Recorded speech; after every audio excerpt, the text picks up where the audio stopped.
स्वागत है दोस्तों आपका geography with Wasim Ahmad channel में। मैं आपका दोस्त वसीम अहमद आपके लिए लेकर आया हूं एनटीए यूजीसी नेट जून 2019 ज्योग्राफी सब्जेक्ट के 50 इम्पोर्टेंट क्वेश्चन जिनको आज हम हल करेंगे। ये 2019 में जो पेपर हुआ था उसके प्रश्न हैं। ये वीडियो ज़्यादातर स्पेशल उन्हीं स्टूडेंटों के लिए हैं जो यूजीसी नेट या टीजीटी या पीजीटी या ग्रेड फर्स्ट सेकंड की तैयारी कर रहे हैं ज्योग्राफी सब्जेक्ट से, उनके लिए ये इम्पोर्टेंट वीडियो है। तो समय ना वेस्ट करते हुए आज हम इन प्रश्नों को हल करते हैं। जैसे कि पहला प्रश्न है, टीएस आरेख निम्नलिखित में से किनके निर्माण और हद को निर्धारित करने में सहायता करता है? तो इसका जो आंसर है जल राशियों को। दूसरा प्रश्न है आपके सामने, बहुत इंपॉर्टेंट है, निम्नलिखित में से कौन सा शहरी तप्त द्वीप कार्बन हीट आइसलैंड की उत्पत्ति के लिए उत्तरदायी नहीं है? तो दूसरे का आंसर है आपका उच्च पवन गति। ये आपको ध्यान रखना। तीसरा प्रश्न है आपके सामने, पॉजिटिविज्म का दर्शन निम्नलिखित में से किसमें विश्वास नहीं करता? सकारात्मकता का जो दर्शन है वो किसमें विश्वास नहीं करता? तो इसका पहला आंसर है अनुमान में विश्वास नहीं करता। चौथा प्रश्न है आपके सामने, निम्नलिखित में से कौन सी माप की स्केल टॉर्नेडो की गंभीरता और उससे होने वाली क्षति को बताती है? तो इसका आंसर है आपका सी, फुजीता स्केल। ये आपको ध्यान रखना। टॉर्नेडो ये अमेरिका के मैक्सिको की खाड़ी में आने वाले चक्रवात को कहते हैं। पांचवा प्रश्न है आपके सामने, भारत की उस नदी को पहचानिए जिसकी विशेषताएं निम्नलिखित हैं। वह विशेषता कौन सी है? नंबर 1, इसका उद्गम अमरकंटक के पठार से होता है। दूसरा, यह गंगा की सहायक नदी है। तीसरा है आपका ग्रीस में इसमें जलभाव रहता है, मतलब जल नहीं रहता। तो ये कौन सी नदी है? आपकी सोन नदी है, आपको ध्यान रखना। अगला प्रश्न है आपका छठा प्रश्न आपके सामने, मध्यवर्ती अवसरों का सिद्धांत थ्योरी ऑफ इंटरवेनिंग ऑपर्चुनिटीज का प्रतिपादन निम्नलिखित में से किसने किया? तो यह आपको ध्यान रखना। छठा प्रश्न है, बहुत ही इंपॉर्टेंट है यह स्टॉफर। चौथा आंसर है इसका। छठा प्रश्न है आपके सामने, निम्नलिखित में से कौन सी एक सतत अधिकतम अल्बिडो पैदा करती है? तो इसका पहला प्रश्न है, आपको जानते ही है, हिमाच्छादन, सबल हिमाच्छादन। आठवां प्रश्न है आपके सामने, कूट है ये आपका, इनको मिलाना है आपको। तो ये ध्यान रखना आपको। इसका जो आंसर है, मैं सीधा यहाँ पर आपको, आठवां प्रश्न इसका आंसर है तीसरा। इसका मतलब ये पहले को आप मिला लेंगे, लैब्राडोर कनाडा के तट पर है आपका, ओयोसियो आपका कोरिया के पूर्वी तट पर, उसके बाद कैनारी आपका मोरक्को के तट पर, और बेंगोला आपका दक्षिण अफ्रीका के पश्चिमी तट पर। तो इसका आंसर है आपका तीसरा। ये ध्यान रखना, कूट है। इसके बाद अगला कूट है आपका, ये आपको मिलाना है। तो इसको मिला देंगे जो हमारा ये एंटीसोल्स है इसको मिलाएंगे। फिर उसके बाद एंटीसोल्स को लेटराइट से मिला देंगे, आपका ध्यान रखना है। और इंसेप्लीसोल्स इसको मिला देंगे आप गैर प्रादेशिक मृदा से। मोलिसोल्स इसको मिला देंगे आप भूरी वन मृदा से, यह आपको ध्यान रखना। ऑक्सीसोल्स इसको चरनोजम से। तो इसका जो आंसर आपके सामने आएगा वो डी आएगा, ये ध्यान रखना। 10वां प्रश्न है आपका, कथन है हिमनदीय सरोवर के अचानक फट पड़ने से उत्पन्न बाद GLOF के संबंध में निम्नलिखित विशेषताओं पर विचार करना। तो इसमें कौन सा इसका आंसर होगा? तो ये आपको ध्यान रखना। सीधा मैं इसका आंसर आपको 10वें क्वेश्चन का मैं सीधा इसका आंसर बता देता हूँ। इसका जो आंसर होगा वो सी होगा, ये ध्यान रखना। इसका मतलब ये है ABC, ए वाला B और C दोनों सही है और D वाला इसका गलत है, पढ़ लेना आप। 11वां प्रश्न है आपके सामने, हेलोक्लाइन निम्नलिखित में से किसमें एक महत्वपूर्ण परिवर्तन को इंगित करता है? तो ये आपको ध्यान रखना है, बहुत इंपॉर्टेंट है, लवणता है इसका आंसर। 12वां प्रश्न है आपके सामने, वृद्ध हिमालय में निम्नलिखित में से किस प्रकार का अपक्षयण आमतौर पर प्रबल है? ये आपको ध्यान रखना है, बहुत इंपॉर्टेंट प्रश्न है आपके लिए। तो इसमें है शैलखंड विघटन। 13वां प्रश्न है आपके सामने, आंकड़ों के ऊर्ध्व या अधो उत्पादन को निरूपित करने वाले सतह क्षेत्र अनुपात को दर्शाने वाले ग्राफ को क्या कहा जाता है? तो आपको ये याद रखना है। 13वां प्रश्न है, इसको हिस्पोमेट्रिक वक्र हिस्पोमेट्रिक वक्र कहते हैं, ये ध्यान रखना, इसका चौथा आंसर है। अब आपके सामने है 14वां प्रश्न, बहुत इंपॉर्टेंट है ये भी। प्रक्रियात्मक क्षेत्र का निर्धारण निम्नलिखित में से किन अभिलक्षणात्मक गुणों के आधार पर किया जाता है? तो 14वां प्रश्न है, इसका याद रखना, परिवहन आवृत्ति और माल प्रवाह आवृत्ति के आधार पर। फिर आपका ये कूट आ जाता है आपका। फिर इसके बाद देखते हैं 15वां है ये आपका, इसको मिला लेंगे आप, मैगो सावर को कर्नाटक से मिला देंगे आपका। ब्लोसम सोवर को आप केरल से मिला देंगे। नॉर्वेस्टर्न आप जानते पश्चिम बंगाल, और लू आप उत्तर भारत में चलती। तो इसका जो 15वें का आंसर हो जाएगा आपका डी, ये ध्यान रखना। इसके बाद 16वां प्रश्न है आपके सामने, बहुत इंपॉर्टेंट है, ये कई एग्जामों में आ चुका। दो पारीतंत्र के बीच संक्रमित क्षेत्र को क्या कहा जाता है? इकोटोन कहा जाता, संक्रमिका, इकोटोन, ये आपको ध्यान रखना। 17वां प्रश्न आपके सामने बहुत ही इंपॉर्टेंट है। 17वां प्रश्न, सर्वाधिक घनत्व वाला समुद्र जल है, कौन सा है? उत्तरी अटलांटिक गंभीर जल, उत्तरी अटलांटिक गंभीर जल। इसके बाद आप 18वां प्रश्न है आपके सामने, एडवर्ड उलमैन के परिवहन सिद्धांत तरीके के अनुमान अनुसार निम्नलिखित में से क्या अनुपूरकता को निरूपित करता है? तो 18वां प्रश्न, इसका आंसर है ए, प्रदेशों में किसी उत्पाद की मांग और पूर्ति। 19वां प्रश्न आपके सामने, अल नीनो दक्षिणी दोलन ENSO क्या है? ये आपको बताना है 19वां प्रश्न। तो ये आपकी सी, इसका आंसर है महासागरीय वायुमंडलीय प्रक्रिया।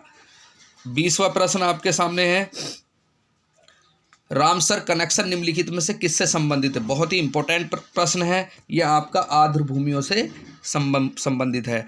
21वां प्रश्न आपके सामने है, ये भी इंपॉर्टेंट है, निम्नलिखित में से कौन सा सुमेलित नहीं है? इसमें से कौन सा सुमेलित नहीं है?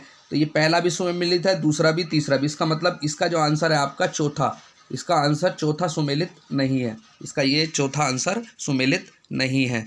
इसके बाद हम देखते हैं 22वां प्रश्न, 22वां, सैन एंड्रियाज भ्रंश निम्नलिखित में किसका घोतक है? ये 22वां प्रश्न बहुत ही इंपॉर्टेंट है आपके लिए। तो ये किसका घोतक है? पट्टी का प्लेट का कंजर्वेटिव मार्जिन है, ये आपको ध्यान रखना, इसका आंसर है चौथा।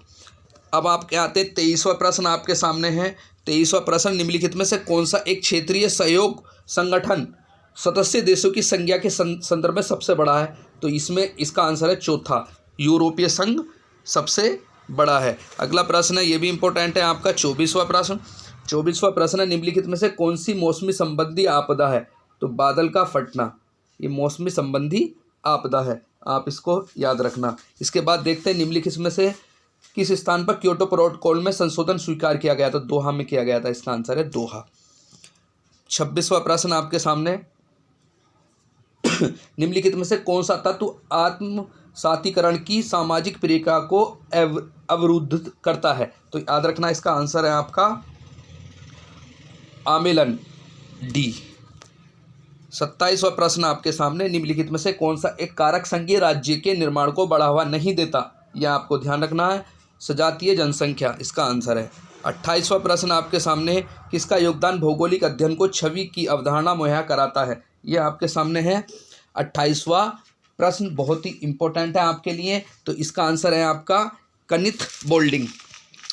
29वां प्रश्न आपके सामने। अब 29वां प्रश्न, निम्नलिखित में से किसने वैज्ञानिक कार्यक्षेत्र के रूप में भूगोल के लिए एक दार्शनिक आधार प्रदान किया था? तो आपको ये ध्यान रखना, 29वां प्रश्न है ये आपका, इसका आंसर है आपका एनुअल कांट। उसके बाद 30वां प्रश्न है आपका, कथन है ये, तो इसका सीधे पंचायती राज संस्थाओं में विकास के परियोजना की योजनाओं और कार्यान्वयन की त्रिस्तरीय प्रणाली है जो उनकी आधारिकता के भीतर होती है।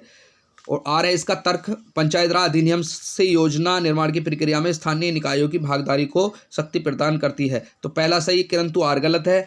इसमें सीधा आंसर मैं आपको बता देता हूँ, ए और आर दोनों सही हैं, और आर ए की सही व्याख्या नहीं करता, ये ध्यान रखना। दोनों सही हैं मगर ए आर की व्याख्या सही रूप से नहीं कर रहा। 31वां प्रश्न में ये आरेख है आपके सामने, परिवहन ग्राफ से संबंधित बीटा इंडेक्स का परिलिखन करना है आपको। तो इसका मैं सीधा आंसर बता देता हूँ, इसका सीधा आंसर है आपका सी, इसका सी आंसर है 2 इस आरेख का। इसके बाद है 22वां प्रश्न, 32वां प्रश्न बहुत ही इंपॉर्टेंट है। इसमें आपको जोड़ा मिलाना है, तो पहले को मिलाएंगे आप 642 और 294 को आप मिलाएंगे,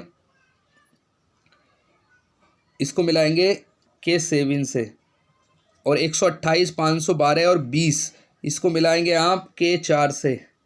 उसके बाद 27, 351, 4563 इसे मिलाएंगे आप K13 से, और 1, 3 और 9 इसको मिलाएंगे K3 से। यह ध्यान रखना है आपको। अब मिला लिया आपने। इसके बाद 32वें का इसका आंसर अब कौन सा हो जाएगा, आप देख सकते हैं 20 का आंसर हो जाएगा।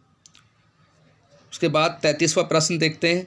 33वां, सतत विकास लक्ष्य में कितने उद्देश्य, गोल और कितने लक्ष्य टारगेट शामिल है? तो इसका आंसर है आपका बी, 17 उद्देश्य और 169 लक्ष्य, बी इसका आंसर है। 34वां प्रश्न है आपके सामने, निम्नलिखित में कौन सा सुमेलित नहीं है? तो डायरेक्ट मैं आंसर इसका बता देता हूं, बाकी आप पढ़ लेना। गंभीर पारिस्थितिकी, ये इसमें सम्मिलित नहीं है, बाकी सब सम्मिलित है। 35वां प्रश्न में आपको मिलाना है आपका, फिर जोड़ा मिलाने के लिए आ गया है 35वां प्रश्न। तो जोग प्रपात आप जानते हैं ये शरावती नदी पर है। उसके बाद दूध प्रकाश आप जानते हैं कि कौन सी नदी पर है, मांडोरी नदी पर। शिव सुंदरम आप कावेरी नदी पर, अदुदमा मच्छकुंद नदी पर। तो इसका जो सीधा 35वें का जो आंसर हो जाएगा वो सी हो जाएगा, ये ध्यान रखना।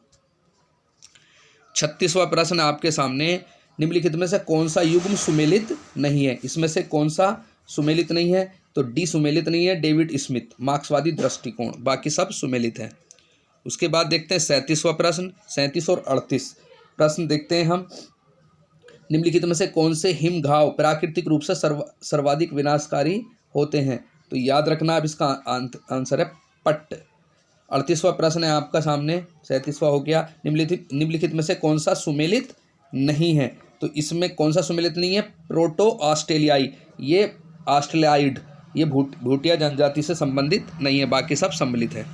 उसके बाद देखते हैं 39वां प्रश्न, उस प्राकृतिक पत्तन की पहचान कीजिए जिसने सर्वोच्च दृष्टि से प्राकृतिक बंदरगाह कहा जाता है, जहां पेट्रोलियम, उर्वरक, रसायन और मशीन आदि के आयात में अग्नि कार्गो ट्रैफिक है। ये चौथा आंसर है सीधा, विशाखापट्टनम।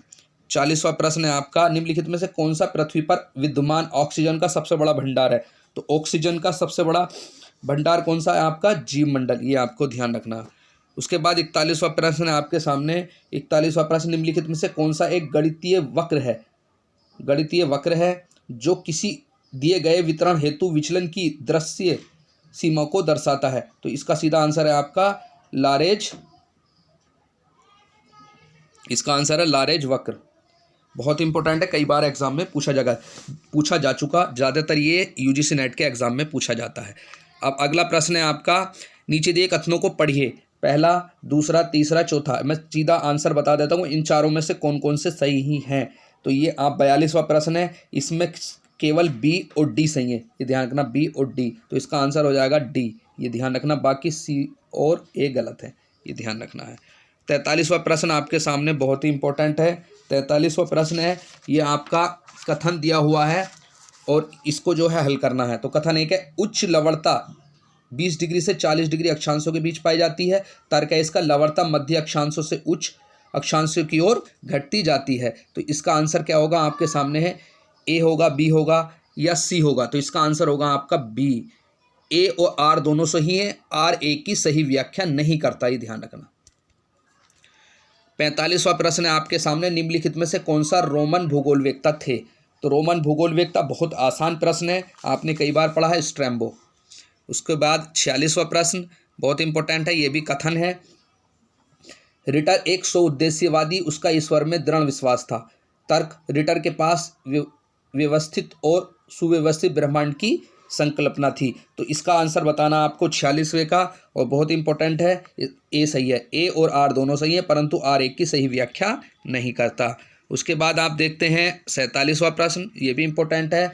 GIS में निम्नलिखित में से कौन सा आंकड़ा आरूप फॉर्मेट उपग्रह से प्राप्त तस्वीरों के संगत होता है? तो 47वें का आंसर है आपका, 47वें का आंसर है आपका डी, रोस्टर आंकड़ा आरूप। 48वां प्रश्न में आपका काई स्क्वायर टेस्ट में निम्नलिखित में से किसकी माप की जाती है? तो याद रखना इसमें गुडनेस ऑफ किट की माप की जाती है। उसके बाद आते हैं 49वां प्रश्न, बहुत इंपॉर्टेंट है। शहर ए की जनसंख्या 2 लाख जनसंख्या है और शहर बी की 6 लाख जनसंख्या दोनों शहर एक दूसरे से 50 मील की दूरी पर अवस्थित हैं। रेली के खुदरा गुरुत्व सिद्धांत लॉ ऑफ रिटेल ग्रेविटेशन के अनुसार निम्नलिखित में से कौन सी दूरी उनके संबंधित व्यापार क्षेत्रों के बाहरी किनारे को प्रदर्शित करने वाले बैंकिंग पॉइंट बीपी सीमा होगी? तो ये 49वां प्रश्न है, बहुत ही इंपॉर्टेंट है। इसका जो आंसर है आपका डी है, ये ध्यान रखना, डी इसका आंसर है। शहर 1 से 18.2 मील पर, ये ध्यान रखना है। इसमें जो आपका सूत्र लगेगा S1/S2 बराबर P1/P2 bracket D2/D1 is equal to square 2, ये ध्यान रखना है। तो इसका चौथा आंसर है, आपको ध्यान रखना। किस देश में ओपेक के सदस्यों की अधिकतम संख्या है? किस महादेश में, मतलब किस महाद्वीप के में ओपेक के सदस्यों की संख्या अधिक है? देखना, मतलब आपको इस क्वेश्चन में बताना बहुत इंपॉर्टेंट है। ओपेक जो कि आपके सिलेबस में जोड़ दिया गया, पहले नहीं था, मगर 2-3 ये जब से NTA UGC नेट को दिया है, जब से ये सिलेबस में ओपेक से संबंधित 2 प्रश्न जरूर आते हैं, इसमें भी आए हैं। किस महादेश में, मतलब महाद्वीप में ओपेक के सदस्य देशों की अधिकतर संख्या है? मतलब कौन से महाद्वीप में अधिकतर ओपेक के सदस्य देश है? तो ये आपको ध्यान रखना, अफ्रीका। कुल ओपेक में कितने सदस्य देश हैं आपको मैं यहाँ बता देता हूँ, 15 हैं। और सबसे ज़्यादा कौन से हैं? अफ्रीका में। और यूरोप का कोई भी, यहाँ पर एक चीज़ और ध्यान रखनी है आपको, यूरोप का कोई भी देश ओपेक में सम्मिलित नहीं है। एशिया महाद्वीप के देश में यहाँ पर बता देता हूँ, ईरान, इराक, कुवैत, सऊदी अरब, संयुक्त राज्य अमीरात। दक्षिण अमेरिका महाद्वीप के वेनेजुएला और इक्वाडोर हैं। और अफ्रीका महाद्वीप के अल्जीरिया, अंगोला, गिनी, गैबन, लीबिया, नाइजीरिया और कांगो। तो कुल 15 देश ओपेक में सदस्य देश हैं। प्लीज़, वीडियो थोड़ा सा बड़ा भी हो गया, मगर बहुत इंपॉर्टेंट प्रश्न थे। मिलते हैं हम अगले वीडियो में।